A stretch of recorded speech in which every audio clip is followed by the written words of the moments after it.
Hello my dear friends, welcome to my YouTube channel Alice expert. मैं अपने channel Alice expert पर आप सब लोग का बहुत बहुत स्वागत करती हूँ। सो फ्रेंड्स, मैंने आपको डिजिटल लाइब्रेरी से topic 8 of the UGC net से रिलेटेड आपको क्वेश्चंस कराए थे पार्ट 1 में। ठीक है, वो डिजिटल लाइब्रेरी से रिलेटेड थे। अब हम क्वेश्चंस Q&A स्टार्ट कर रहे हैं। ये पार्ट 2 है और पार्ट 2 में जो भी बचे हुए क्वेश्चंस हैं वो मैं आपको कराऊंगी। तो चलिए हम क्वेश्चन स्टार्ट करते हैं। फटाफट से क्वेश्चन स्टार्ट करने हैं और साथ में हम ये भी स्टार्ट करेंगे कि उनके राइट आंसर्स क्या है। राइट आंसर्स पे ही एम्फेसाइज करना है। मैं बार बार यही रिपीट कर रही हूँ, you have to emphasise on right answers. Right answer should be keep in your mind as a memory. Okay friends, तो फ्रेंड्स आपको ये सारी चीज़ बिल्कुल मेमोराइजेशन रहनी चाहिए। राइट आंसर्स पे हमें ज़्यादा एम्फेसाइज करना है। एलिमिनेशन टेक्निक यूज़ करनी है, लेकिन एलिमिनेशन टेक्निक्स ज़्यादा टाइम खा रही है तो उसको छोड़ देना है। फर्स्ट प्रेफरेंस हमारी यही होनी चाहिए कि हमें राइट आंसर को एम्फेसाइज करना है। अगर वो हो जाता तो फिर हमें एलिमिनेशन टेक्निक्स की भी यूज़ करने की इम्पोर्टेंस नहीं है। ठीक है, तो मैं अपना क्वेश्चन स्टार्ट करती हूँ। Which of the following is not a true about the DIAS and DIANST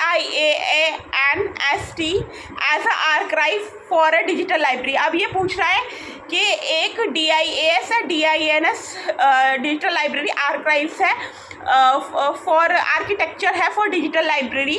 उसमें क्या क्या हमारे उसके रिलेटेड ट्रू है। तो इसमें ये क्या पूछ रहा है, ये इसके जो है मैं बता देती हूँ। ये इसमें जो हमारा ये होता है आर्किटेक्चर का पार्ट है ये। तो ये पूछ रहा है ये इसके लिए आर्किटेक्चर में क्या क्या चीज़ ट्रू है। तो पहला ऑप्शन इसने दिया है, it is a protocol for service communication in a digital library archives. ठीक है, ये एक तरीके का प्रोटोकॉल है। पहला ऑप्शन ये है।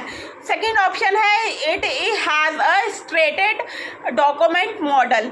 ठीक है, ये सेकेंड ऑप्शन है। थर्ड है, it specify operation characteristics of the core digital service. ठीक है, ये थर्ड ऑप्शन है। फोर्थ ऑप्शन हमारा है, it provide centralise architecture for digital library. तो इसका आंसर क्या होगा फ्रेंड्स? इसका आंसर एलिमिनेशन टेक्निक हटा देते हैं, we directly came to the right answer. तो राइट आंसर इसका है, it is a protocol for service communication in digital library architecture. तो ये क्या है? एक तरीके का प्रोटोकॉल है फॉर सर्विस कम्युनिकेशन के लिए डिजिटल लाइब्रेरी आर्किटेक्चर में। ठीक है फ्रेंड्स, तो ये क्वेश्चन हो गया फिनिश। नेक्स्ट क्वेश्चन पे हम आते हैं। नेक्स्ट क्वेश्चन हमारा है, which statement do not describe the digital process. कौन सी ऐसी स्टेटमेंट है जो डिजिटल प्रोसेस को डिस्क्राइब नहीं करती? तो इसमें ऑप्शंस हमारे दिए हुए हैं। पहला ऑप्शन हमारा दिया हुआ है मेटा डाटा कंपाइलेंस। ठीक है, उसके बाद सेकंड ऑप्शन है एनालॉग टू डिजिटल। थर्ड है हमारा इंश्योर करना परमानेंट एक्सेस। ये हमारा ऑप्शन सी है। ऑप्शन डी है हमारा choose hardware software. Option E है permission from NDLI National Digital Library of India. तो इसमें हमारा ऑप्शंस क्या होंगे इसको रिलेटेड? तो हमारा ऑप्शंस होगा हमारा, इसमें हम डायरेक्ट ऑप्शंस पे आते हैं। इसमें हमारा ABCD है। पहला मेटा डाटा कंपाइलेशन, बी हमारा है एनालॉग टू डिजिटल, सी हमारा है इंश्योर परमानेंट एक्सेस और डी हमारा है चूज हार्डवेयर सॉफ्टवेयर। तो ये चारों मैं आपको दोबारा रिपीट कर रही हूँ। पहला मेटा डाटा कंपाइलेंस, दूसरा एनालॉग टू डिजिटल, थर्ड है हमारा इंश्योर परमानेंट एड्रेस और फोर्थ है हमारा हार्डवेयर एंड सॉफ्टवेयर। तो ये इसका राइट आंसर है। ठीक है फ्रेंड्स, तो ये हमारा ये डिजिटल स्टेटमेंट डिस्क्राइब नहीं करते। तो अब हमारा डिस्क्राइब करता क्या है? डिजिटल कौन सी स्टेटमेंट डिस्क्राइब करता है डिजिटल? क्योंकि हमने इसमें बताया, पहला मेटा डाटा कंपाइलेशन डिस्क्राइब नहीं करता, एनालॉग टू डिजिटल डिस्क्राइब नहीं करता, इंश्योर परमानेंट एड्रेस डिस्क्राइब नहीं करता, चूज हार्डवेयर सॉफ्टवेयर डिस्क्राइब नहीं करता। तो ये तो हो गए हमारे क्वेश्चन के अकॉर्डिंग।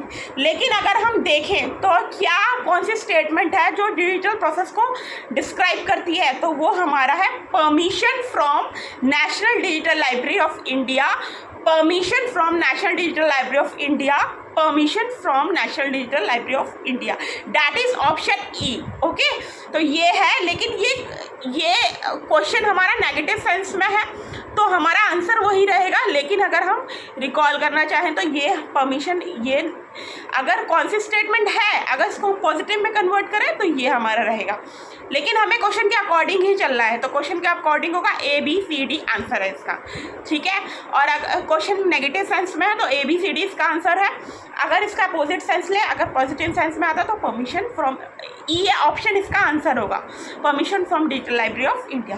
होप सो फ्रेंड्स आपको मेरा ये वीडियो पसंद आया हो। अगर मेरा वीडियो पसंद आया प्लीज़ मेरे चैनल को लाइक करना ना भूलें, बेल आइकन पर क्लिक करना ना भूलें और सब्सक्राइब करना तो बिल्कुल भी ना भूलें। Thank you so much friends and have a great day.